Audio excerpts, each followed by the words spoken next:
मंत्र लेते हैं। यह आत्मदा बलदा। ओम यह आत्मदा बलदा यस्य विश्व उपासते प्रशिशं यस्य देवाः यस्य छायामृतं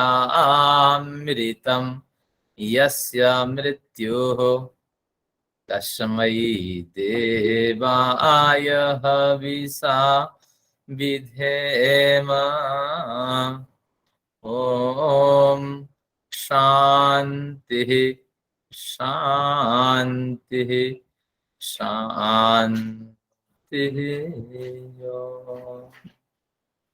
उस परम पिता को मैं नमन निवेदित करता हूं आप सभी लोगों के साथ, जिनके आशीर्वाद से हम लोग विविध वेदादि चर्चाओं में भाग ले पा रहे हैं। स्वस्थ शरीर है, प्रसन्न मन है, तो उन ईश्वर के लिए हमें तो नमन निवेदित करना ही है। साथ में जिनकी गौरवमय उपस्थिति से हमारा ये वेद का सत्र उल्लसित होता है, हम सभी प्रसन्नता प्राप्त करते हैं। तो ये सभी जो गुरुदेव आप सब हैं, आप सभी लोगों को मेरा भी नमन है, अभिवादन है। हर बार हम एक नया विषय लेते हैं। नमस्ते आचार्य। नमस्ते। आज मेरे जो अंश है, मेरे हिस्से में आज एक बढ़िया विषय, जिसको ऑन डिमांड कहेंगे, वो विषय है पितृश्राद्ध, एक वैदिक दृष्टि। इस पे मुझे चर्चा करनी है। निश्चित रूप से विषय बड़ा गंभीर है, लेकिन आप सभी को धैर्य रखना होगा। कहीं कहीं दर्शन के विचार भी आएंगे, कहीं वेद के विचार आएंगे, तो एकाग्रता ही इसमें आपको लाभ देने वाली होगी। आइए विषय को प्रारंभ करते हैं। यमाय मधुमत्तमम, पितृलोगों के जो अधिष्ठान होते हैं यम, तो उसको हम नमन करते हैं।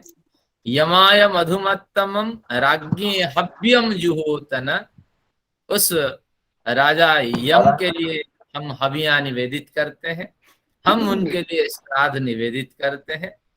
इदम नमा ऋषिभ्यः पूर्वजेभ्यः पूर्वेभ्यः पथिकृतिभ्यः, उन ऋषियों का भी हम नमन करते हैं, उनके लिए श्राद्ध निवेदित करते हैं, हवि निवेदित करते हैं। पूर्वेभ्यः पथिकृतिभ्यः, जिन्होंने मार्ग प्रशस्त किया है, उनके लिए भी हवि निवेदित करते हैं। ये शब्द व ये मंत्र श्लेषालंकार से युक्त है।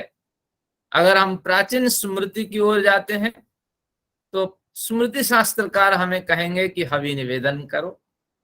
अगर हम वास्तविक अर्थ इस मंत्र का लेते हैं, वो पितृसूक्त का ये मंत्र है, तो इसका यही अर्थ होगा यमाय मधुमत्तमम। यम ऊपर में जो हमारे जो विचार हैं, हमारी जो वृत्तियां हैं, उन सभी वृत्तियों को जो नियंत्रित करते हैं, ऐसे उस परमेश्वर के लिए नमस्कार है। हमें वही अर्थ अभिप्रेत है। राज्ञी हव्यम जुहोतन, वो राजा है। राजति राजते शोभते इति राजा, तो राजा है, उस राजा के लिए हमारा नमन है। उस शोभायमान परमेश्वर के लिए हमारा नमन है। वही नमन ही हमारा हव्य है, वही नमन ही हमारा श्राद्ध द्रव्य है। इदम नम ऋषिभ्यः, उन सभी ऋषियों को भी नमन है। पूर्वेभ्यः, जो हमारे पहले उत्पन्न हुए हैं, और पथिकृतिभ्यः, और जिन्होंने प्रशस्त मार्ग हमारे लिए निर्माण किया है। तो इस तरह एक श्लेषालंकार से विषय प्रारंभ करते हैं। विषय है, एक बार फिर मैं स्पष्ट करता हूं, पितृपक्ष श्राद्ध, एक वैदिक दृष्टि। सबसे पहले यहाँ विचारणीय विषय होंगे, यानी इस विषय में हम चर्चा करेंगे कि किस कारण से इस श्राद्ध का प्रचलन हुआ। फिर स्मृति शास्त्र में वर्णित श्राद्ध की परंपरा, जो वेद शास्त्र से ये परंपरा निश्चित हुई, लेकिन यथार्थ ज्ञान न होने के कारण ये परंपरा कितनी विशाल होती गई और क्या क्या इनके भेद उपभेद आए। फिर हम चर्चा करेंगे कि वर्तमान स्थिति में हमें अगर इस श्राद्ध परंपरा को समन्वय बनाकर अपनाना है तो क्या क्या ये परंपरा के स्वरूप हो सकते हैं। तो इस तरह 3-4 बिंदुओं पे हम समीक्षा करेंगे। तो आइए पहला बिंदु लेते हैं कि जो पितृपक्ष श्राद्ध या इससे पूर्व पितृपक्ष भी छोड़ दीजिए, इस श्राद्ध परंपरा का जन्म कैसे हुआ। हम सब जानते हैं मनुष्य एक चेतन प्राणी है। न्याय दर्शन एक परिभाषा करता है कि मनुष्य के अंदर 6 बढ़िया गुण होते हैं। क्या होते हैं कि इच्छा द्वेष प्रयत्न सुख दुख ज्ञानानि। इच्छा द्वेष प्रयत्न ये 3, सुख दुख ज्ञान ये 3 6 है। तो इनमें से सुख दुख ये प्रकृति से प्राप्त ज्ञान है और ये नैमित्तिक ज्ञान नहीं है। ये नैमित्तिक ज्ञान है, इसको थोड़ा पीछे रख देते हैं। लेकिन जो 4 ज्ञान बचे, इच्छा द्वेष प्रयत्न और ज्ञान, तो ये जो 4 गुण हैं ये जीव का अपना है। जीव अपने ज्ञान के माध्यम से अपना कल्याण चाहता है, कल्याण के मार्ग में इच्छा करता है, कल्याण के प्रतिबंधों को के प्रति द्वेष करता है। और जीव क्या चाहता है कि मुझे सुख मिले, देशियों से मुझे शांति मिले, इसलिए निरंतर प्रयत्नशील रहता है। तो इसलिए ये उसके स्वाभाविक गुण है। हर जीव, हर प्राणी, यहाँ तक जानवर भी आप मान लें, एक कृतज्ञता की भावना उसके अंदर होती है, क्योंकि वो चाहता है मुझे सुख मिले और कृतज्ञता निवेदन करने के कारण से उसको सुख मिलता है। किसी को पानी 1 गिलास पिला दीजिए, वो आपको धन्यवाद करेगा। उसको खाना खिला दीजिए, निश्चित रूप से धन्यवाद के साथ वो बर्तन भी मांजेगा और साथ में कहेगा कि आपने बढ़िया खाना खिलाया, मेरे पास तो उतने अर्थ नहीं है, जो भी मेरे जेब में है, मेरी जेब में मैं आपको देता हूँ। ये कृतज्ञता की भावना है। आज भी हम कहीं से सामान लेते हैं, धन्यवाद करते हैं। तो कृतज्ञता की भावना के कारण से ये श्राद्ध परंपरा का जन्म हुआ। तो अब देखेंगे कि हमारा शास्त्र कहता है, जब तैत्तिरीय संहिता पे जाएंगे 6, 3, 10, 5, तैत्तिरीय संहिता की ये पंक्ति आपको याद रखनी है। वो कहता है, वो पंक्ति कहती है कि आपको 3 ऋण जायो मानो वही ब्राह्मणस्त्रिभिर ऋणे ऋणवा भवेत्। मनुष्य उत्पन्न होने से 3 ऋण उसके ऊपर चढ़ जाते हैं। तो कृतज्ञता की भावना से वो उन ऋणों को चुकाने के लिए प्रयत्नशील रहता है। तो आप जानते हैं देव ऋण, देवताओं के ऋण हमारे ऊपर चढ़े हुए होते हैं। देव कौन है? सीधा सा इसका अर्थ है जो निरंतर देते रहते हैं, लेने की जिनकी चाह नहीं होती है, लेते ही नहीं है। हवा हमेशा मिलती है, हवा कुछ लेती नहीं है। ये भी एक प्राकृतिक देव है। प्रकाश हमेशा हमें मिलता रहता है, हम उनको क्या दे पाते हैं। बारिश होती रहती है जिसके कारण से हजारों वृक्ष वनस्पतियां उगते हैं और हमारा जीवन धारण होता है, हम कुछ दे नहीं पाते।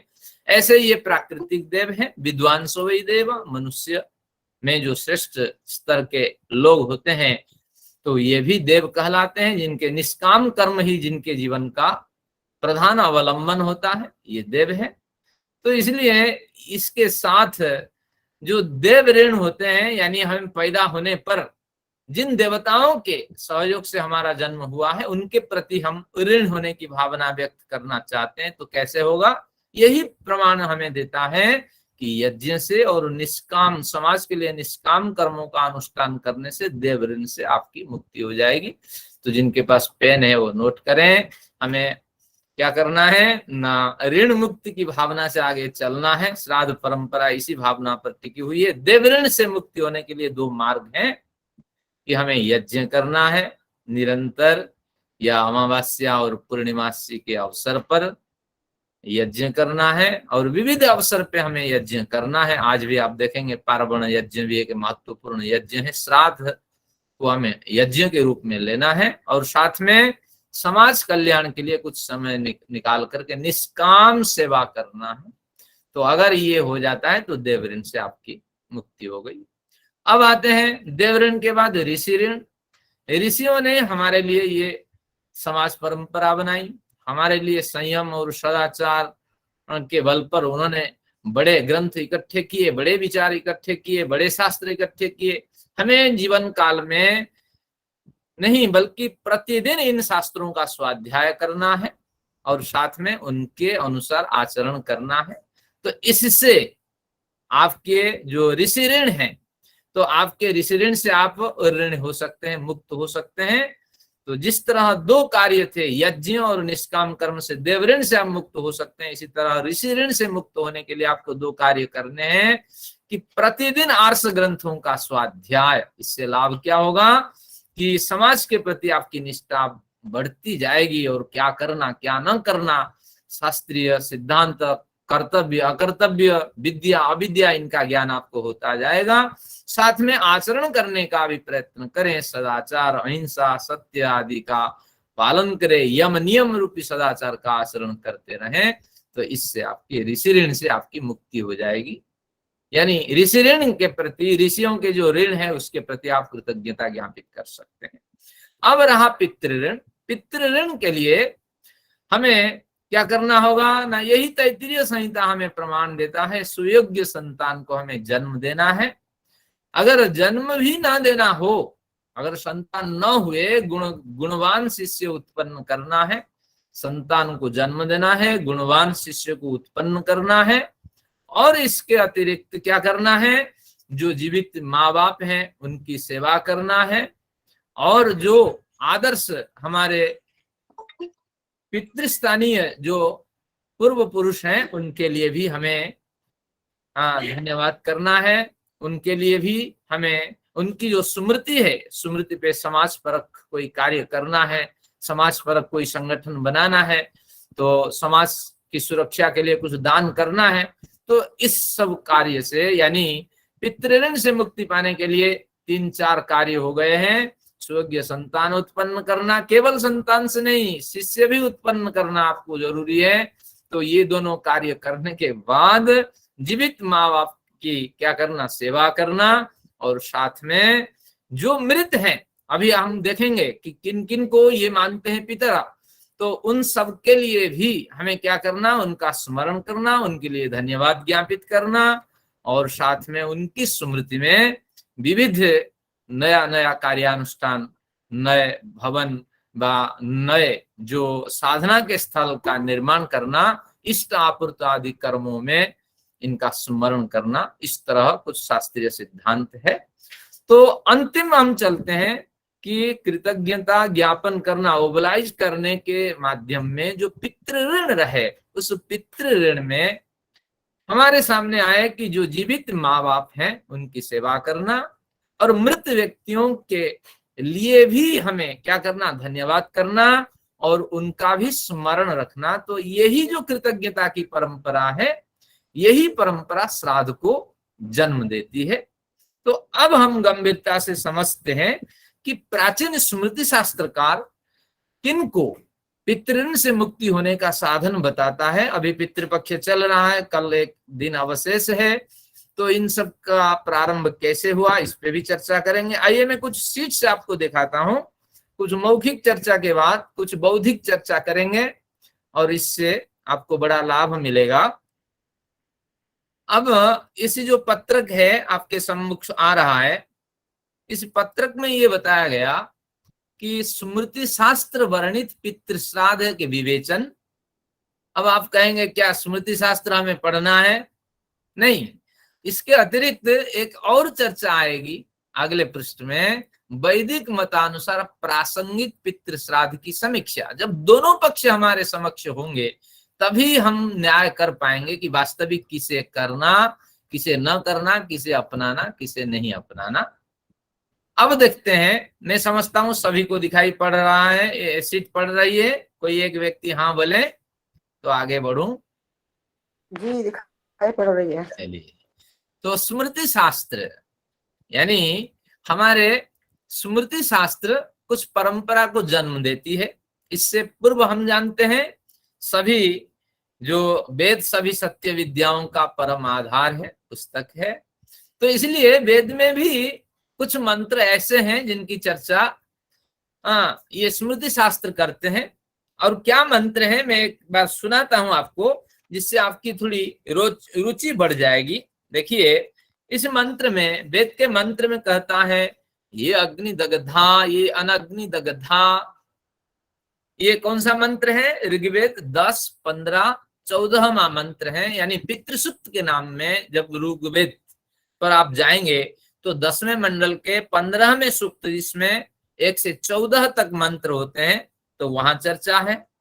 अब यजुर्वेद पे जाएंगे 19वें अध्याय पे, इसकी भी बड़ी चर्चा है। और अथर्ववेद पे भी आप जाएंगे, उसमें भी बड़ी चर्चा है। और छुटपुट बड़ी चर्चाएं हैं पितरों के बारे में। ऐसा नहीं कि पितरों के बारे में चर्चा नहीं है। तो ये केवल पूर्व पक्ष में दिखा रहा हूं, ताकि आपके जो विचार है वो विचार में कोंद पैदा हो और रहस्य की ओर आप जा सकें। देखिए क्या कहता है स्मृति शास्त्र की व्याख्या अनुसार, हमारे मंत्र क्या कहते हैं। देखिए, ये अग्नि दग्धा, ये अनग्नि दग्धा।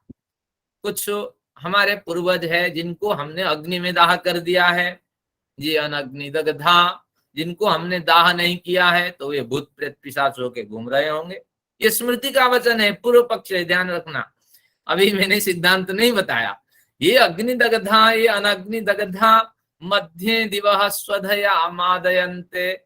जो दिवलोक के बीच में भी घूम रहे हैं, ते भी स्वराड असुनीतिम मेताम, असुनीतिम, प्राण को धारण करके आगे आगे बढ़ने वाले इन आत्माओं को यथावसम तन्वम कल्पयस्व।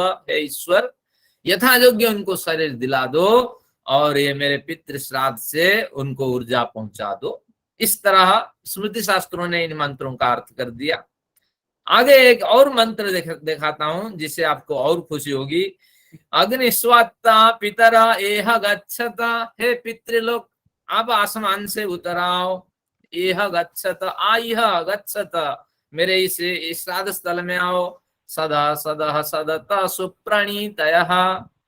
अब आप क्या करो, बैठते बैठते आप आचार्य जी, ये मंत्र इसमें नहीं है शीट में। हाँ, अभी कह रहा हूं, अभी सीट पे आऊंगा। सदा सदा सदता सुप्रणीतयः। और आप क्या करें कि बैठते हुए हमारे द्वारा प्रदत्त इन हवियों से आप प्रसन्नता को प्राप्त करो। उत्ता हविंसी प्रयतानि बर्हिंसी। अत्ता हविंसी, हमारी हवियों को ग्रहण करो। प्रयतानि बर्हिंसी, फैलाई गई कुशासन पे बैठो, फैलाए गए। रयिम सर्ववीरम दधातन, मुझे धन दो और सब कुछ दो। ये पंक्तियां ये मेरी कॉपी में लिखी है, क्योंकि सभी दिखाना संभव नहीं था, तो इसलिए इसको नहीं दिखाया। यानी इस तरह वेद में भी मंत्र मिलते हैं। उस समय इस पे बड़ी समीक्षा हुई, ये पितर होते क्या।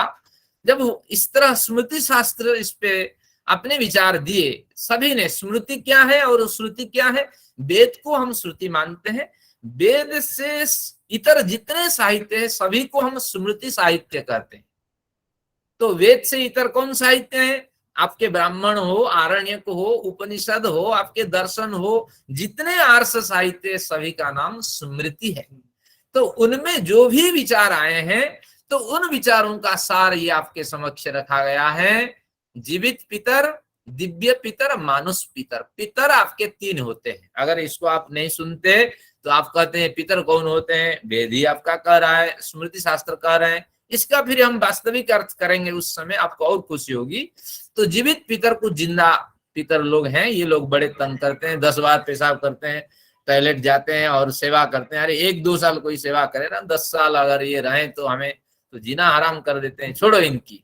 अब दिव्य पितर जो दिवलोक में रहते हैं, दिवलोक में दिव्य पितर कौन है? मनु भी कुछ प्रमाण देते हैं। मनुस्मृति, जो लोग जिज्ञासु हैं वो नोट करें।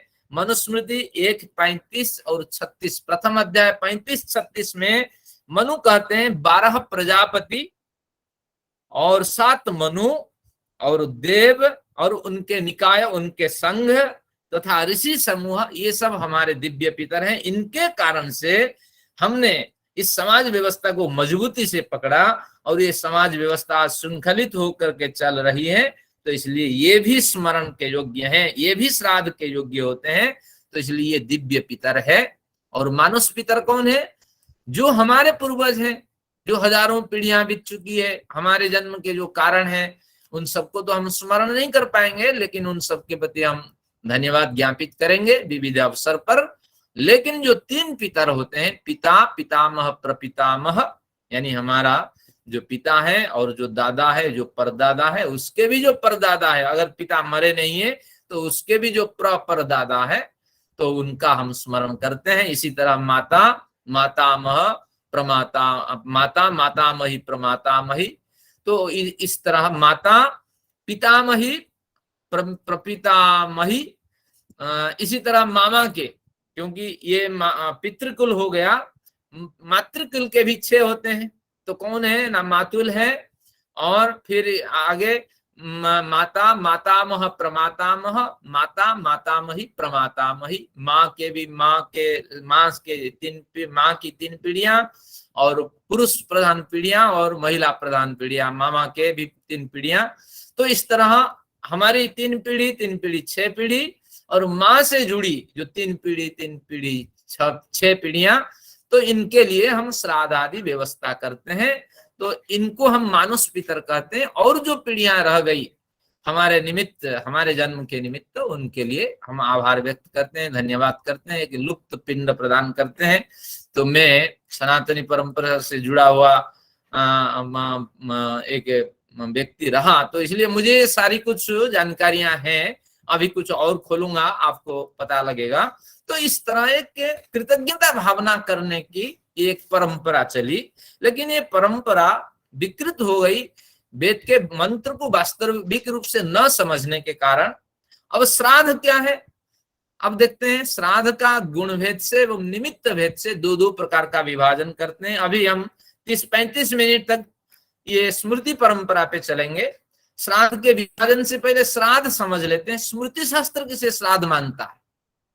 श्रद्धया परया दत्तम पितृणाम नाम गोत्रतः, पिताओं के नाम और गोत्र का उच्चारण करें, परम श्रद्धा से युक्त हो जाएं और कुछ दान करें। यदाहारास्तु ते जाता, जो आहार आप प्रदान करेंगे, तदाहार त्वमेति तत्, वह आहार उन नाम गोत्रों को धारण किए हुए पितरों के पास ये आहार पहुंच जाएंगे। अगर सिद्धांत की बात करें कि ये वे लोग हैं जो शास्त्र तो अध्ययन कर लिए थे लेकिन समीक्षा नहीं कर पाए थे, क्योंकि शास्त्र क्या कहता है, नाम रूपात्मकम जगत, ये जगत में तो एक तत्व है, वो सत तत्व है। आप प्रकृति कहिए, जीवात्मा कहिए या परमात्मा कहिए, एक सत तत्व है। लेकिन जो प्रकृति है, जो जीवात्मा है, इनके नाम रूप बदलते रहते हैं। जैसे सोना है, सोना तो अपने अस्तित्व में है, लेकिन वो सोना तोड़ करके, उस सोना को तोड़ करके हम जेवर आज बना दिए, आज अंगूठी बनाए, तो कल काने की बालियां बना दी। सोना तो वही रहा, लेकिन उसके नाम भी बदल गए, रूप भी बदल गए। तो उसी तरह इस जन्म में हमारा नाम श्याम है, तो अगले जन्म में हमारा नाम हरि रहेगा। अब हमने श्याम नाम से आज हमने क्या किया ना, ये किया ना, श्राद्ध किया, तो अब ये कौन सा कितना नंबर श्याम है कौन जाने, हजारों जन्म हमने लिया है, हजारों तरह के गोत्रों में हमारा जन्म हुआ है। अब ये ज्ञान कैसे होगा कि उस व्यक्ति को हमारा श्राद्ध पहुंच जाए? लेकिन उन्होंने समीक्षा नहीं की। ये मैं गलत नहीं कह रहा हूं, जरूर बारीकी से इसको देखिए किस तरह हमारे लिए थोपा गया सिद्धांत है। परम श्रद्धा से युक्त होकर के व्यक्ति नाम गोत्र उच्चारण करके पितरों को देता है। यदाहारास्तु, जो आहार देता है तो वो आहार उसको मिल जाता है। और किसको देगा? देखिए क्या कहता है, पितॄनुद्दिश्य विप्रेभ्यो दत्तम साधम श्राद्धम उदाहृतम। पितरों को उद्देश्य करके जब ब्राह्मणों को ऐसे आहार देते हैं, बड़े द्रव्य देते हैं, योग्य ब्राह्मणों को प्रदान करते हैं, तो वो सब उनको मिल जाते हैं। ये हमारा शास्त्र ये कहता है। तो अगर ऐसी बात है तो निश्चित रूप से इसमें तो बड़ी कलाकारी हुई कि हमने हमारा पंडित एक विधान बनाया, हमारे ऋषि एक विधान बना दिया, और उस विधान के आधार पे जब जब हम कुछ दान करते हैं हमारे पितरों तक पहुंच जाता है। तो वेदांत दर्शन में एक बढ़िया सूत्र आपको मिलता है, इसको आपको ध्यान रखना होगा। क्या है कि ये कहता है जो मुक्तात्मा होते हैं, तो ये जगत व्यापार वर्यम, उनका जगत के साथ कोई व्यापार नहीं होता है।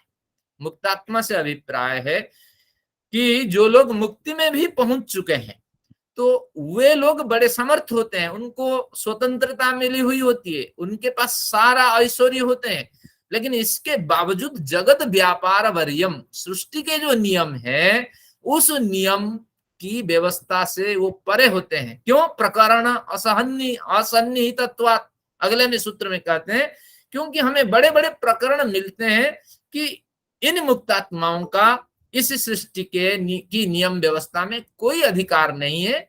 क्योंकि ईश्वर से, अगर आप कहेंगे मुक्तात्मा बड़े दयालु होते हैं, तो ईश्वर से बड़े दयालु नहीं है। मुक्तात्मा जल्दी पसीज जाते हैं, तो ये परमेश्वर से जल्दी पसीजने वाले नहीं है। तो निश्चित रूप से अगर हम ब्राह्मणों के सिद्धांत के हिसाब से, मनुष्य निर्मित सिद्धांत के हिसाब से हमारे पूर्वजों को, ब्राह्मणों को दान करके पूर्वजों को हम प्रसन्नता दिलाना चाहते हैं, तो ईश्वर के नियम पे अधिकार साब्यस्त करना चाहते हैं, तो इसलिए शास्त्र भी मना करता है भैया ऐसा अधिकार मुक्तात्माओं को भी नहीं है। जब मुक्तात्माओं को नहीं है तो फिर हम तो मुक्तात्मा भी नहीं है, क्योंकि हमारे पितर और भी हजारों जन्म लेने वाले हैं, ऐसी हम उम्मीद करते हैं।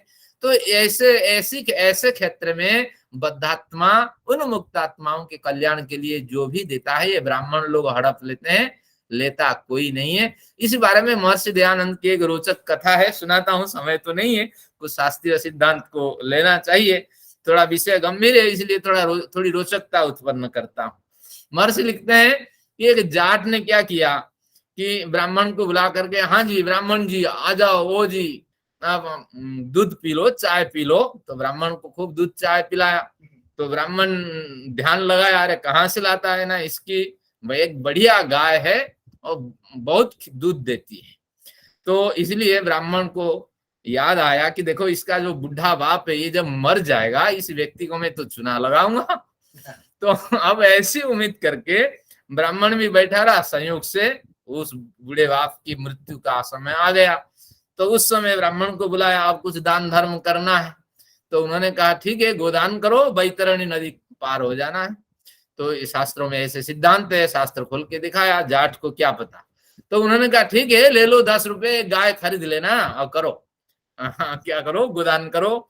तो उन्होंने कहा 10 रुपए में कहीं गाय आती है? तो ये कहा लो 20 रुपए, बढ़िया गाय मालामाल, उस समय की बात है 20 रुपए में गाय भी आ जाती होगी। तो कहा बढ़िया मालामाल गाय लाओ, मस्त रहो और चलो गोदान करो, संकल्प बोलो। तो उस समय महर्षि लिखते हैं कि ब्राह्मण ने कहा नहीं भैया इससे काम नहीं होगा, वो तो अपनी ही गाय चाहिए, और जो आपके गाय है उसी को आप दान करो तभी होगा। बाहर से लाएं गाय खरीद करके, फिर उसको शुद्धिकरण करने में बड़े दिन लगेंगे, इसलिए अपनी गाय चाहिए। तो वो मना कर दिया जाट। तो उस समय फिर वो महर्षि लिखते हैं कि उस समय ब्राह्मण ने अपना ब्रह्मास्त्र निकाला, कहा देखो ये गाय तुम्हें ज्यादा प्यारी है ना, बाप तुम्हें ज्यादा प्यारा है, बोलो। अब बाप मृत्यु के लिए प्रतीक्षा कर रहा है, अब बाप के कल्याण नहीं चाहते हो, तुम गाय के कल्याण चाहते हो, संसार के सुख भोगना चाहते हो, लेकिन ये नहीं कहता कि मैं सुख भोगना चाहता हूँ। तो अब जाट को समझ में आ गया ब्राह्मण का चाल। तो उन्होंने उसको दे दिया, बोला रुक जाओ, अभी तुम्हें मैं 12वीं 13वीं के दिन देख लूंगा। तो ब्राह्मण को कुछ समझ में नहीं आया, क्या बड़बड़ा कर बोला। ब्राह्मण उसको लेके चल दिया, पिता की मृत्यु हो गई, 12वीं 13वीं तक सारी क्रिया करी। और इसके बाद क्या हुआ कि 14वें दिन जाट जाके पहुंच गया, बोला आपने कहा था कि ये गाय दान करने से बैतरणी नदी को मेरे पिता पार कर जाते, अब मेरे पिता तो बैतरणी नदी के किनारे बैठे होंगे, 14 दिन हो गया, तू गाय लेकर के यहाँ क्यों घर में बैठा है, उसके दूध पी रहा है, मुझे बताओ। तो उतने में तो ब्राह्मण कहा अरे बैतरणी नदी यहीं पास में कहीं थोड़ी है, बैतरणी नदी तो 2 तरह की बैतरणी नदी होती है, उड़ीसा वाले कहते हैं हमारे यहाँ, एक महाराष्ट्र वाले कहते हैं हमारे यहाँ। जाट ने कहा भैया तू अपनी जेब से पैसा लगा के वहां पहुंचा है गाय, नहीं तो मुझे दे दो, तू झूठ बोलते हो। अब मेरे पिता वहां बैठे होंगे, फिर जब मेरे पिता मुझे फोन करेंगे या पत्र लिखेंगे या तार आएगा तभी मैं आपको गाय वापस करूंगा, तो नहीं करूंगा, तू क्या कर लेना कर लो, मेरे बच्चे भूखे मर रहे हैं, तू इधर चुना लगा रहा है। तो चलिए ये कुछ मधुर विनोद की बात थी, आप पढ़ के जान लेना। आइए शास्त्रीय सिद्धांत पे थोड़ा चलते हैं। तो इसमें कहा देश काल का विचार कर श्रद्धा से अगर विप्रों को आपने पितरों के उद्देश्य से दान करते हो तो ये श्राद्ध कहलाता है। तो इस तरह वेद के कुछ मंत्र थे, इनका क्रमशः अध्ययन हुआ। उस समय इतना मतलब सामाजिक अध्ययन नहीं था। सामाजिक अध्ययन से अभिप्राय कि समाज को जो अध्ययन चाहिए उस तरह अध्ययन नहीं था। वेद में तो बड़े रत्न भरे हुए हैं। जैसे शंकर क्या कहता है कि ऐसा ब्राह्मी स्थिति पार्थ नैनाम प्राप्य विमुह्यति, ये ब्रह्म के सिद्धांत है, जो इसको प्राप्त कर लेता है स्थित्वास्याम अंत काले भी ब्रह्म निर्वाण मुच्यति, अंत काल में वो ब्रह्मत्व को प्राप्त कर जाता है, ईश्वर को प्राप्त कर जाता है। लेकिन उस समय ये सिद्धांत की आवश्यकता नहीं थी, बल्कि उस समय तो सिद्धांत की आवश्यकता थी। मनुष्य बीमारी से मर रहा है, संघर्ष कर रहा है, हत्याएं हो रही है, बल्कि उस समय ये सिद्धांत उसको पढ़ाना चाहिए। रस्या स्निग्धा स्थिरा हुद्या आहारा सात्विक प्रिया, क्या क्या भोजन करना चाहिए, कैसे सोना चाहिए, और क्या करना चाहिए कि युक्ताहार विहार से युक्त चेष्टस्य कर्मसु, कैसे तुम बीमारी से रहित हो सकते हो, नियमित खाओ, नियत समय पे उठो, नियत समय पे विहार करो, ये सिद्धांत की आवश्यकता थी। लेकिन शंकर के सिद्धांतों में केवल अध्यात्म पक्ष जब बढ़ता हुआ चला गया तो विवेकानंद को फिर प्रासंगिक सिद्धांत वहां से निकालना पड़ा। तो विवेकानंद को भी बड़ी सफलता मिली क्योंकि समय के अनुकूल, इसलिए वेदों के उस समय जो प्रासंगिक अर्थ नहीं किया गया, इसलिए भ्रांति हुई। क्या भ्रांति हुई, क्या समस्या हुई? देखिए हमारे पूर्वजों ने ब्राह्मणों का पेट किस तरह भरा है, श्राद्ध का विभाजन करने लगे। श्राद्ध पहले गुण भेद से श्राद्ध 3 प्रकार के होंगे। देखिए और्ध्व दैहिक श्राद्ध, आपकी मृत्यु हो गई, पहला श्राद्ध होगा जलाने से पहले, यानी आप ऊर्ध्व लोक में जा रहे हैं, और्ध्व दैहिक श्राद्ध होगा तो एक श्राद्ध वहां हो गया आपके जलाने से पहले। सपिंडीकरण आपके 12वें दिन में श्राद्ध होगा, पूर्वजों के साथ आपका पिंड मिल जाएगा, आप पितृलोक में मिल जाएंगे। ये सब स्मृति शास्त्र में, कहीं भी वेद में इनका प्रमाण नहीं है, स्मृति शास्त्रकार ने खूब ऊंची उड़ान उड़ी। तो ये आपके सपिंडीकरण श्राद्ध होगा, यानी पूर्वजों के साथ आपको मिलाया जाएगा। ये बात कहे कौन ना मिलाए, देखिए कैसे बात कही, और उसने गाय दे दी, जाट गाय दे दी। कोई कहे आप पूर्वजों के साथ आपके पिताजी को मिलाना चाहता हूं तो आप मना करेंगे? देखिए कैसी कैसी शब्दावली यहाँ रखी गई। एकोदिष्ट श्राद्ध, जिस दिन तुम्हारे पिता का निधन हुआ है उसी दिन श्राद्ध करना, एक पितरों को उद्देश्य करके। महालया श्राद्ध बड़े हमारे पूर्वज रहे हैं जिनका भी स्मरण हुआ है। एक पितृपक्ष उन्होंने निकाल दिया है, कहीं वेद में उल्लेख हो ऐसा कहीं नहीं है पितृपक्ष का उल्लेख, लेकिन उन्होंने निकाला 15 दिन पितरों के लिए हमें सेवा देनी है। तो इसलिए जिन निमित्त कारण से हमारा जन्म हुआ है, जो विस्मृत है, जो अग्निदग्धा, ये अनग्निदग्धा, जिनको जलाया गया हमारे परिवार में, जिनको नहीं जलाया गया, जो बीच रास्ते में मर गए, जो आज भी अंतरिक्ष में, उन सब के लिए इस पक्ष में श्राद्ध किया जाए। तो ये नित्य श्राद्ध के कैटेगरी में आते हैं। नैमित्तिक श्राद्ध क्या है? बेटा विदेश जा रहा है, आपने एक भवन बनाया, हाँ, आपके जीवन में तरक्की हुई, तो ये श्राद्ध का नाम अभ्युदय आपके जीवन में हुआ, ये श्राद्ध आपको करना चाहिए। पितरों के कल्याण के लिए पितर आपको आशीर्वाद देंगे, ये भावना है। अब यहाँ जरा सोचा जाए, पितर शब्द पिता शब्द से बनता है, पिता जो पालक रक्षक है। अब जिस पिता की हम बात करते हैं वो पिता क्या अभी हमारी रक्षा कर सकते हैं? आप कहेंगे हाँ, हमारे वेद में प्रमाण देता है। क्या प्रमाण देता है?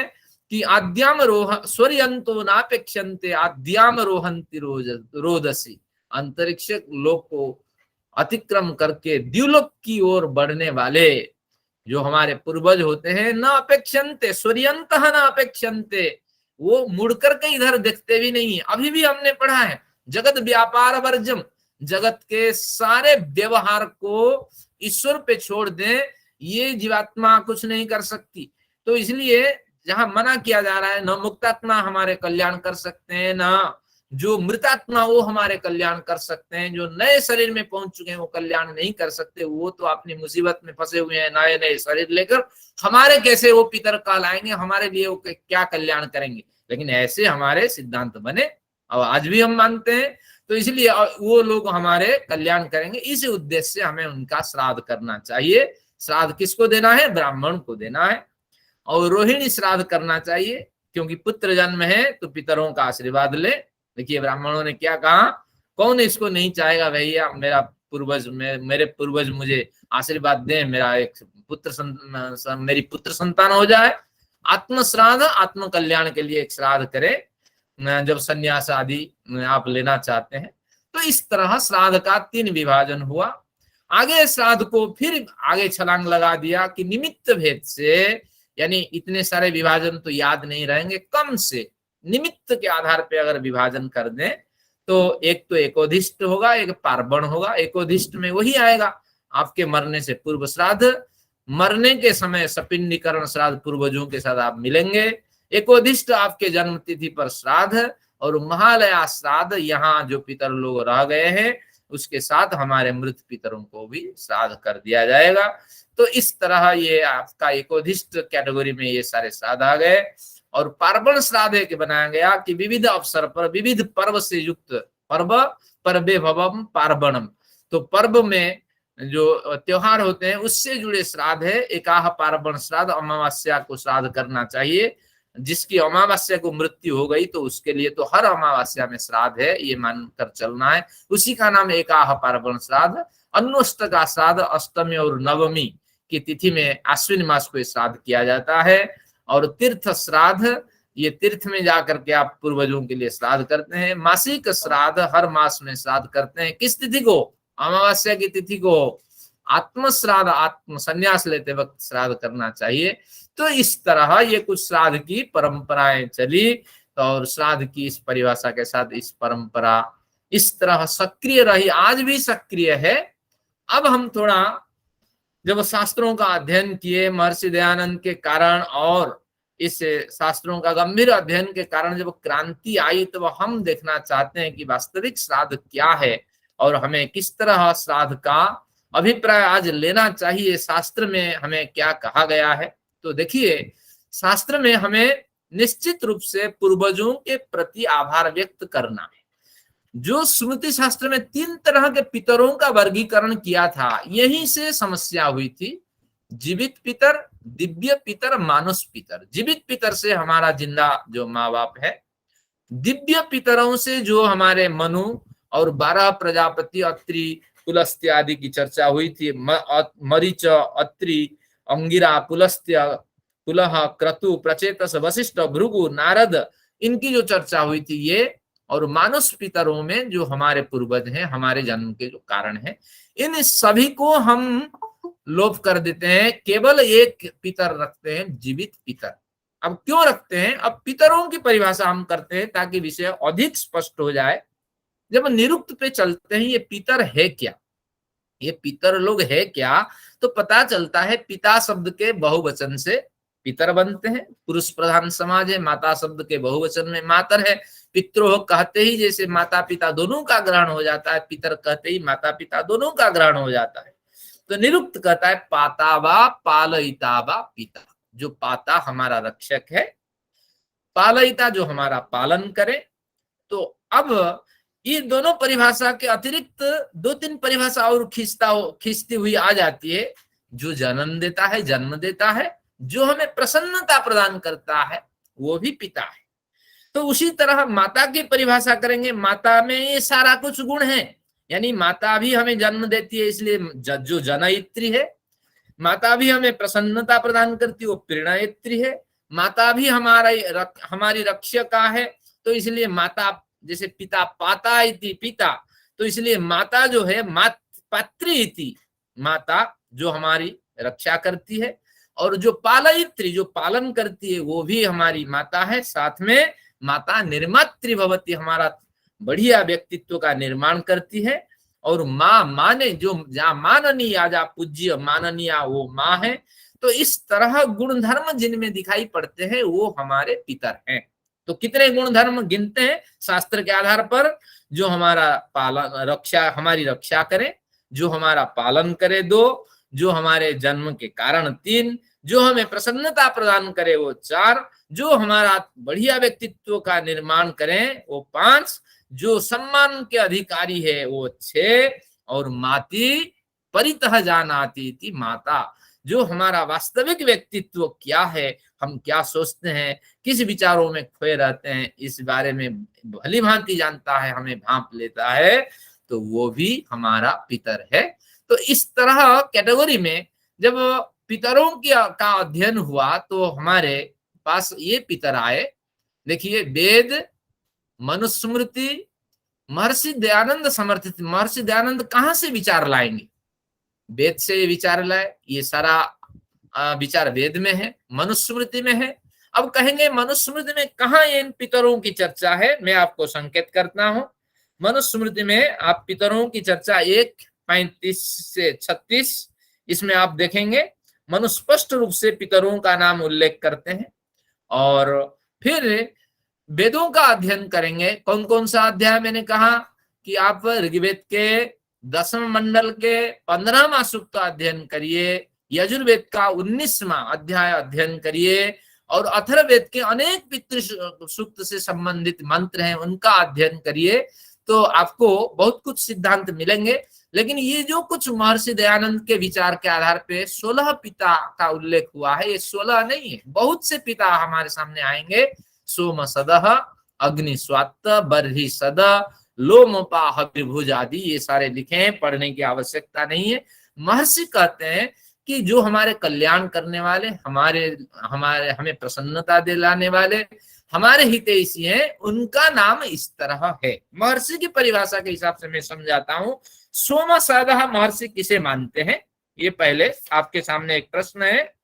तो देखिए, महर्षि कहते हैं सोम सदा सोमे ईश्वरे सोम यागे बा, यानी ईश्वर सोम है, सौम्य परमेश्वर है, या सोम याग में जो हमेशा बैठते हैं, यानी सोम याग करने में जो रुचि रखते हैं, वो हमारे पितर हैं, क्योंकि यज्ञ से कल्याण होता है। अग्निस्वात्ता, तो अग्निस्वात्ता का बढ़िया अर्थ करते हैं कि उत्तम रूप से जो अग्नि का आदान करते हैं, ग्रहण करते हैं, यानी जो अग्निहोत्री व्यक्ति हैं, वो भी हमारे पिता है, हमारे लिए कल्याण करते हैं। यम राजा, अब सारे हवे बरही सदा, जो हमेशा बरही पर बैठे रहते हैं, तात्पर्य ये हुआ कि बिना अग्निहोत्र के जो जल ग्रहण नहीं करते हैं, ये बरही सद। यहाँ सोमपा, लोमपा हुआ है, सोमपा यहाँ होना चाहिए, जो सोम यज्ञ के जो प्रसाद है उसी को, सोम को प्रसाद के रूप में जो ग्रहण करते हैं। हविर्भुज, जो भी प्रसाद है उसको ग्रहण करने के बाद जो अपना जीवन निर्वाह करते हैं, वह अपनी जो आजीविका चलाते हैं, वो हविर्भुज है। तो इस तरह जो हमारे कल्याण के लिए निरंतर प्रयत्नशील रहने वाले हैं, ये सब हमारे पिता हैं। स्मृति शास्त्र को बड़ा आधार मिल गया, तो उन्होंने बढ़िया लिखा, जनिता चोपनीता चस्तु कन्या प्रयच्छति, जो हमें जन्म दिया है वो पिता है। साथ में माता भी ग्रहण कर ले, पिता शब्द के साथ माता, क्योंकि पिता और माता का द्वंद्व समास होता है, पिता कहते ही माता का भी ग्रहण हो जाता है। तो जो हमें जन्म दिया है, उपनीताच, जिन्होंने उपनयन करके हमें नए जीवन दिया, नया रास्ता दिखाया है, वो भी पिता है। यस्तु कन्याम प्रयच्छति, जिसकी कन्या हम ग्रहण किए हैं, यानी जिसके कन्या हम ग्रहण करके परिवार चला रहे हैं, वो ससुर और सास, वो भी हमारे पितृस्थानीय हैं। और आगे अन्नदाता भयत्राता पंचैते पितर स्मृता, जो हमें अन्न प्रदान करता है, आजीविका प्रदान करते हैं, और भयत्राता जो हमारी रक्षा करते हैं, वो पिता। तो इस तरह देखा जाए पितरों की एक बड़ी श्रेणी आएगी, और जो निश्चित रूप से हमारा कल्याण करते हैं, हमारे कल्याण के लिए प्रयत्नशील रहते हैं, ये पिता है। तो अब देखते हैं शास्त्र क्या कहता है कि इस पितृयज्ञ में, पितृ श्राद्ध में हमें क्या क्या करना चाहिए। देखिए, कहते हैं पितरों को प्रसन्न करने के लिए केवल पितर जीवित पितर है, दिव्य पितरों के लिए हमें कुछ नहीं करना है। क्यों? यहाँ कहेंगे, परिभाषा करेंगे। पहले देखिए, उनको, जो पितर जीवित हैं, उनको अगर हमें प्रसन्न करना है तो कहते हैं देवान ऋषिन पितृन प्रणयंती सुखयंती तर्पणम, हमें तर्पण करना होगा या श्राद्ध करना होगा। तो तर्पण किसे करना होगा? तृप्त, प्रसन्नतार्थ में ये शब्द बनता है। तो अगर देवताओं की, ऋषियों की, पितरों की हम तर्पण करेंगे, अर्थात उनको सुख प्रदान कराएंगे, तो निश्चित रूप से वो तर्पण माने जाएंगे। तो तर्पण से अभिप्राय है कि जो हमारे देव हैं, देव क्या है अभी हमने पढ़ा, जो प्राकृतिक देव हैं, पृथ्वी, जल, तेज, वायु, आकाश, वृक्ष, वनस्पति, जिससे भी हम ऋण ले रहे हैं, जिससे भी हमारा जीवन निर्वाह हो रहा है, उनके प्रति हम आभार व्यक्त करें। और विद्वांसो वही देवा, जो दिव्य गुण से युक्त विद्वान लोग हैं वे देवता हैं, तो उन्हें हमें प्रसन्नता दिलाना है, ऋषियों को प्रसन्नता दिलाने। ऋषि क्या है? ऋषय मंत्र दस्तार, जो मंत्रार्थज्ञ है, मंत्र के वास्तविक रहस्य को जो जानते हैं, ये ऋषि हैं। इसलिए तो श्रद्धा से हम कहते हैं ये तो ऋषि है, ये ऋषि की वाणी है। महर्षि दयानंद को कई बार कह लेते हैं। तो इसलिए ऋषय मंत्र दस्तार, मंत्र के यथार्थ अर्थ को जानने वाले ये ऋषि, ये पूज्य हैं। और जो पितर लोग हैं, पितर कौन है? अभी हमने पढ़ा, जो हमारा कल्याण चाहते हैं, जो हमारी रक्षा करते हैं, जो हमें प्रसन्नता प्रदान करते हैं, जो हमारे जन्म के कारण हैं, और जो और क्या है, जो निश्चित रूप से हमारा निर्माण करते हैं, जो सम्मान के योग्य हैं। तो इन सभी को जब हम सुख प्रदान करते हैं, उस समय हम देव ऋषि पितृयज्ञ कर रहे होते हैं, तो ये तर्पण हमारा कहलाता है। और श्राद्ध क्या है? यत तेषाम श्रद्धया सेवनम क्रियते तत्श्राद्धम। जब यहाँ तो सुख देते हैं, जब उनकी हम सेवा करते हैं परम श्रद्धा से युक्त होकर के, तो उस समय ये श्राद्ध कहलाता है। अब देखिए सुख और सेवा से क्या अभिप्राय है। जब बढ़िया पदार्थ एक विशेष अवसर पर, जब आप बढ़िया पदार्थ, सुंदर वस्त्र, सुंदर भोजन, हाँ, और जो उनके लिए अपेक्षित सुंदर सामग्री, आप अपेक्षित सामग्री जब उपलब्ध कराते हैं, तब पितर लोग प्रसन्न हो जाते हैं। 3 कैटेगरी आपके पितरों की बन गई, कि जो देवता है, जो ऋषि है, जो पितृ है, अभी जीवित है, तो ये सब निश्चित रूप से हमारे कल्याण चाहते हैं, हमारा आशीर्वाद करते हैं। हाँ, हम सुख से रहे, प्रसन्नता से रहे, निरंतर वो ईश्वर से प्रार्थना करते हैं। एक बढ़िया मंत्र आता है, श्लोक आता है चाणक्य का, विषवृक्षम अपि संवर्ध्य स्वयं छेतुम असम्मतम। एक विषैले पेड़, एक विषैला पेड़ अगर आप उगा लेते हैं, तो कोई काटने के लिए कहता है तो आप उसको काटते भी नहीं है, और कोई विकल्प ढूंढते हैं कि इस पेड़ को न काटा जाए, ये जवान पेड़, इतना बढ़िया हरा भरा पेड़, हम इसको कैसे काट दे। तो इसलिए जिन्होंने संसार में हमारा कल्याण हमेशा चाहा, वो कभी भी हमारा कल्याण नहीं चाह सकता। तो इसलिए मृत पितरों से यहाँ कोई अभिप्राय नहीं है, जीवित पितरों की बात है, जीवित देवों की बात है, जीवित ऋषियों की बात है। जो आदर्श ऋषि है, जो आदर्श विद्वान है, इन सभी के कल्याण के लिए हम कोई ना कोई उपहार उपलब्ध कराएं, उनको प्रसन्नता मिलेगी, और उनकी जो कमी है, उनकी जो आवश्यकता है, उसकी पूर्ति हो जाएगी। अब श्राद्ध क्या है? जब श्रद्धया सेवनम कियते, जब उनके पास बैठ करके आप उनकी सेवा करेंगे। सेवा क्या है?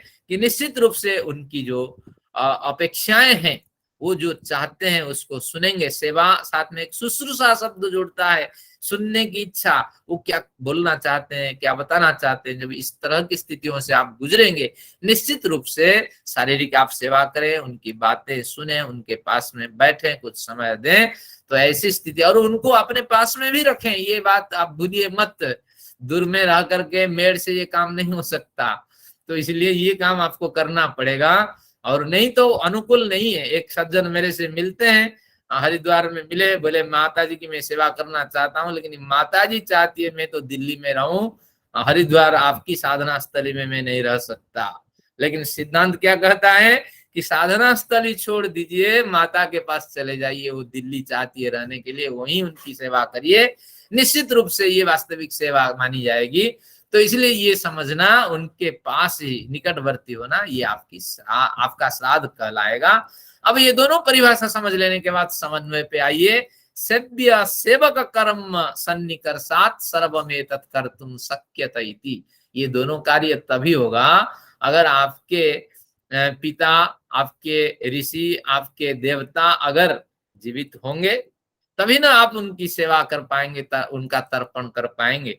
अगर ये जीवित नहीं है, सन्निकर्ष में नहीं, आपके निकट में नहीं है, तो आप कुछ भी करना चाहें, श्राद्ध करना चाहें, तर्पण करना चाहें, केवल वो ब्राह्मण का पेट भरेगा। जिन्होंने शास्त्र तो बना दिया और निश्चित रूप से समीक्षा की उनकी कमी रही, तो उन्हीं लोगों को ये उसका गलत फल जाएगा और आपका धन व्यय होता जाएगा। और शास्त्र क्या कहता है, जन्म का प्रमुख कारण क्या है, अविद्या।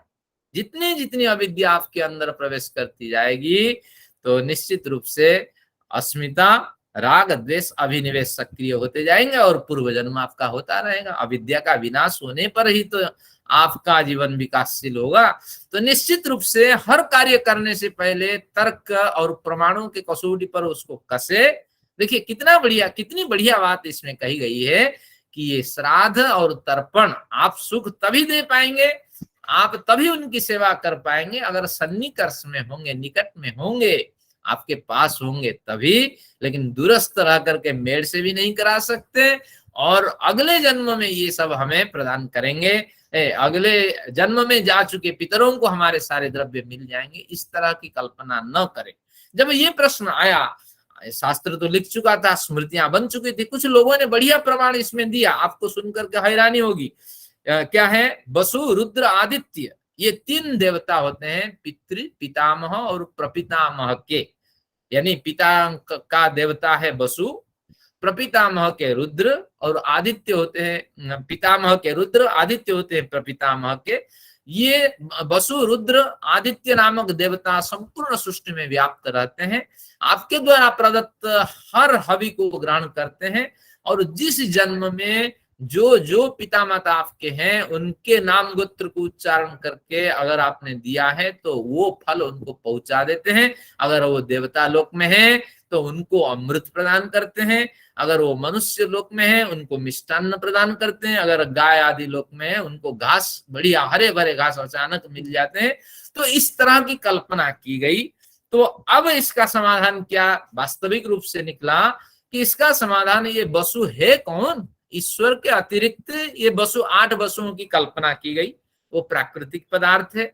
अगर 8 वसुओं की कल्पना करें, प्राकृतिक जड़ पदार्थ होते हैं, उनमें तो वो सामर्थ्य नहीं है। अग्नि, वायु इत्यादि की जो कल्पना की गई है कि 8 वसु, इनमें तो वो सामर्थ्य नहीं है।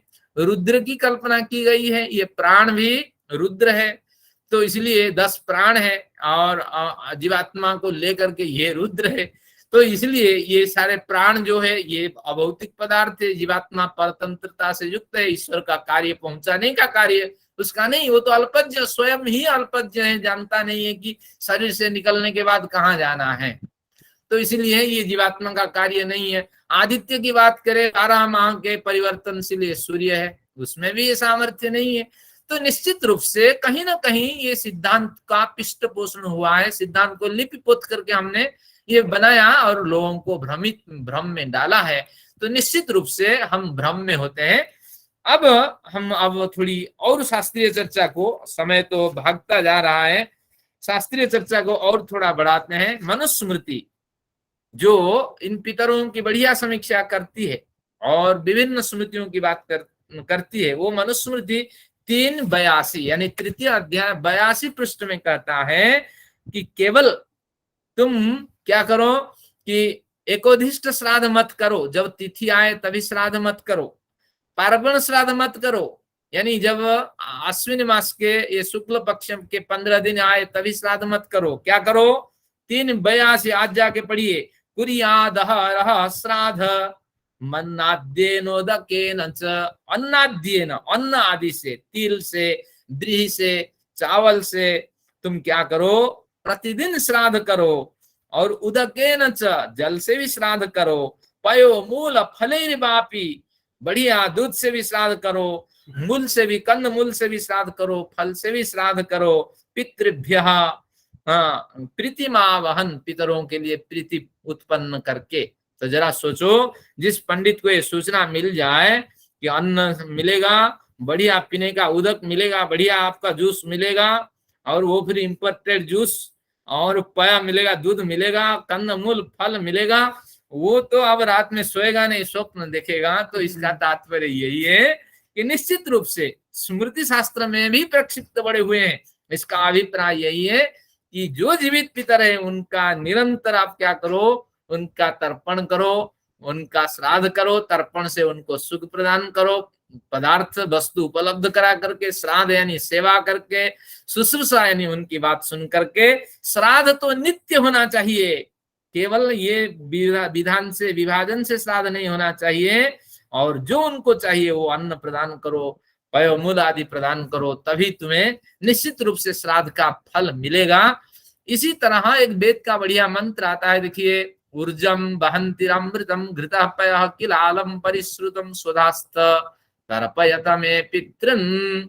यहाँ एक ऋषि की अभिव्यक्ति है कि मैं पितृन्, मेरे जो पितृ लोग हैं, हे जो आने वाली पीढ़ियां, तुम्हें क्या करो, ऊर्जम वहंती ही आपह, तो ऊर्जा को देने वाले उनको उस तरह जल प्रदान करो, यानी बढ़िया जूस प्रदान करो, अमृत प्रदान करो, अमृत के समान जो उनको जो अच्छा लगे वो पेय दो, घी दूध से भी उनको, घृत पेय से भी उनका कल्याण करो, किलालम सुंदर अन्न भी उनको प्रदान करो, सुमिष्ट और स्वादिष्ट सुपाच्य अन्न प्रदान करो, और स्वधास्थ उनसे पूछो स्वधास्थ यूयम, तुम सब हमेशा प्रसन्न रहो, इस तरह उनसे पूछो। तो इस तरह में पितृन तर्पयत, मेरे पितरों को क्या करो, प्रसन्न करो। और जब मैं श्राद्ध करता था तो क्या होता था, ये पंक्ति बुलवाता था, हे यजमान बोलो स्वधास्त मैं पितरः, यजमान कहता था मैं पितर पितर, हाँ वो पितर कहाँ कहेगा, संस्कृत तो पढ़ा नहीं, स्वधास्था स्वधा था, हाँ तो इस तरह वो पाठ करता था। लेकिन जब वास्तविक रूप से अध्ययन किया, देखा क्या बढ़िया बात कही गई है। तो आगे इस तरह पितरों के की सेवा करते हुए उनसे भी प्रार्थना करो, ये पंक्ति भी अवश्य पढ़नी चाहिए। आधत्ता पितरो गर्भम कुमारम पुष्कर स्रदम, हे पितर, आपके आशीर्वाद से मेरे जीवन का निर्माण हुआ है, तो आप अभी आशीर्वाद करो, मेरी जो पत्नी है वो निश्चित रूप से कुमार और कुमारी किसी एक संतान को गर्भ में धारण करे, और पुष्कर स्रदम यानी पुष्कर की माला जिस तरह सुगंधित होती है उस तरह सुगंधित यश फैलाने वाले कुमार को धारण करें। यथेहा पुरुषो असत, जिस तरह वह एक उत्तम पुरुष भी बन जाए, तो या यथा इह पुरुष असत, वो संतान ज्यादातर पुरुष के रूप में अगर जन्म ले तो बहुत बढ़िया होगा, मेरे घर में एक पुरुष आए, इस तरह मेरा निश्चित रूप से मैं मुझ पर आशीर्वाद करो, इस तरह उनसे प्रार्थना करो, वो आशीर्वाद करेंगे। तो निश्चित रूप से जाते जाते, यानी मेरा समय समाप्त हो रहा है, कुछ पितरों के लिए हमारी स्तुतियां मिलती है वेदादि शास्त्रों में, लेकिन जीवित पितरों की स्तुतियां भूलना मत। तो अब क्या है, नमो वा पितरः रसाय, यहाँ दो बातें कही गई है। हे पितर, तुम लोगों के लिए इस रस प्रदान करके मैं नमन करता हूं। नमः पितरः स्वसायः, ये 6 ऋतुओं की चर्चा यहाँ हुई है, रस प्रदान करने वाले ऋतु, और ये बसंत है, ग्रीष्म है, ये आगे शरत है, शिशिर है, इस तरह। तो इसको विद्वानों ने एक बढ़िया पद्य में जोड़ा है कि क्या है, बसंताय नमस्तुभ्यम ग्रीष्माय शिशिराय च, तो इस तरह पद्य है। तो ग्रीष्म ऋतु में रस ग्रहण करके प्रसन्न हो, ये जो सोखने वाली ऋतु है, तो उस ऋतु में दिव्य पदार्थ, जलीय पदार्थ ग्रहण करके तुम प्रसन्नता को प्राप्त करो।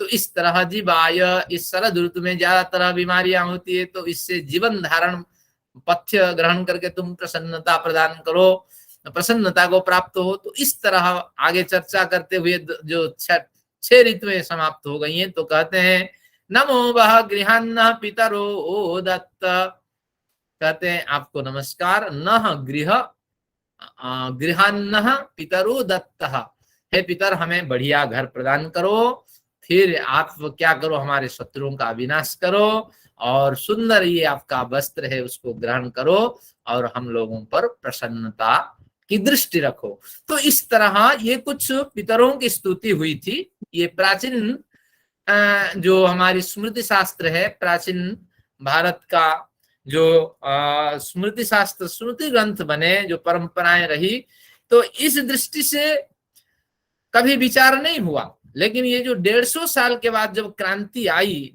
महर्षि दयानंद के बाद, उससे पहले भी धीरे धीरे क्रांति आती रही। शंकर के विचारों में कहीं कहीं है इस तरह विचार उठे हैं, तो धीरे धीरे ये वैष्णव संतों ने जो क्रांति ला दी, उसके कारण से हमें बढ़िया अर्थ निकालने के लिए माध्यम मिल जाता है। मैंने शुरू में कहा था, 1 मिनट और लेता हूं, कि देखिए हमारे शास्त्र में, वेदांती शास्त्रों में मंत्र मिल जाते थे। क्या मंत्र मिलते थे? जो पितर हमारे अग्नि में जल चुके हैं, जो पितर अभी जले नहीं है, और ऐसे ही जिनकी मृत्यु हो गई है, तो उन पितरों के लिए हम श्राद्ध करते हैं। तो इनका अब अर्थ लगाते हैं। ये क्रांतिजन्य अर्थ जब लगाते हैं तो क्या आएगा? ये अग्निदग्धा, ये अनग्निदग्धा, जो पितर लोग अग्नि यानी क्या है कि दैनिक अग्निहोत्र के द्वारा अपने को जो दग्धीभूत कर रखे हैं, अग्निहोत्र के आग से जो अपना व्यक्तित्व जो जला रखे हैं, अपने व्यक्तित्व को जो पक्का कर रखे हैं, तो ऐसे जो पितर लोग हैं जी, अनग्नि दग्धा, जो विविध कार्यों में व्याप्त रहने के कारण वो अग्निहोत्र भी नहीं करते हैं, वो भी हमारा कल्याण चाहते हैं। मध्य दिवः स्वधया मादयन्ते है, दिवलोकार्थ, जो प्रकाशमय, जो मध्यम प्रकाश से युक्त हैं, कभी सुनते हैं हमारी बात, कभी नहीं सुनते हैं, कभी शास्त्रों की बात सुनते हैं, कभी नहीं सुन पाते हैं। तो इस तरह फिर भी वो हमारे कल्याण के लिए निरंतर प्रयत्नशील है। उनसे जुड़कर उनको एक बढ़िया जन्म तुम प्रदान करो, यानी एक संतान भी प्रार्थना कर रहा है, मेरे पितर अगले जन्म में एक बढ़िया जन्म को प्राप्त करे। तो इस तरह इनके अर्थ अभी लगाने की जरूरत है। शंकर के उस जो ऐसा ब्राह्म स्थिति वाली मार्ग की ओर वाली स्थिति की ओर हमें अभी नहीं बढ़ना है। वो स्थिति तब मिलेगी जब शास्त्रों में हमारा प्रवेश होगा। हमें तो मीठी दवाई से कड़वी दवाई, जो कड़वा रोग है उसको दूर करना है। अगर ऐसे हम अर्थ लगाते रहेंगे तो निश्चित रूप से वेद का विकास नहीं होगा, निश्चित रूप से पतन होगा। और यही अर्थ ही ऋषियों को अभिप्रेत था। ऐसा नहीं है कि ऋषियों ने ये कितने, आपने देखे कितने वेद, कितने पितरों के वेद, कितने यज्ञ, कहाँ पार्वण यज्ञ लिखा है, कहाँ आत्मश्राद्ध की चर्चा है, कहाँ क्या है। जब प्रश्न करते हैं कोई उत्तर हमारे पास नहीं है, लेकिन कुछ छुटपुट इस तरह सिद्धांत मिल जाते हैं, उनको जोड़ जाड़ करके एक पहाड़ आप खड़े करते हो।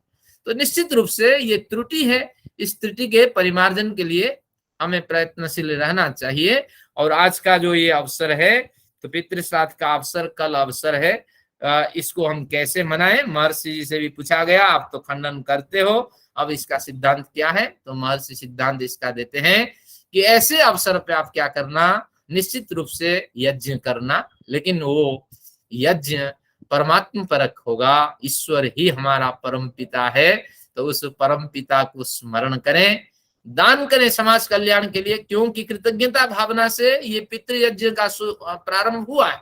तो कृतज्ञता पूर्वक जो आपसे बन सके समाज कल्याण के लिए आप दान करें, समाज में सेवा दें, और निश्चित रूप से निष्काम भाव से आप कर्म करें।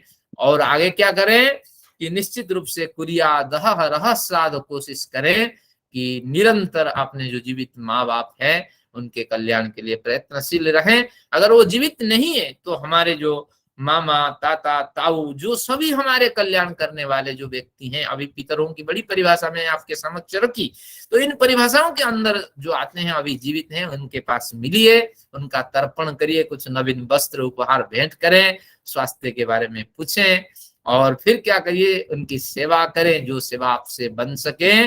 तो इस तरह शारीरिक सेवा करें, उनकी बात सुने, उनके जो अधूरा कार्य है उसको पूरा करने के लिए प्रयत्नशील रहें। तो इस तरह अगर श्रम करेंगे, ये पितृपक्ष आपको आनंद देने वाला होगा। 1 दिन अभी भी बचा है, और दूसरे प्रांत में 2 दिन अभी भी बचा है। कोई 26 को मनाता है, कोई 25 को। हर वर्ष इस तरह पितृयज्ञ करे, और आनंद से आप पितरों की सेवा करते हुए स्वयं भी आनंद को प्राप्त करें। तो इन्हीं भावनाओं के साथ, विचारों के साथ मैं आज का व्याख्यान ही समाप्त करता हूँ। अब शांति पाठ कर लेते हैं, और कुछ प्रश्न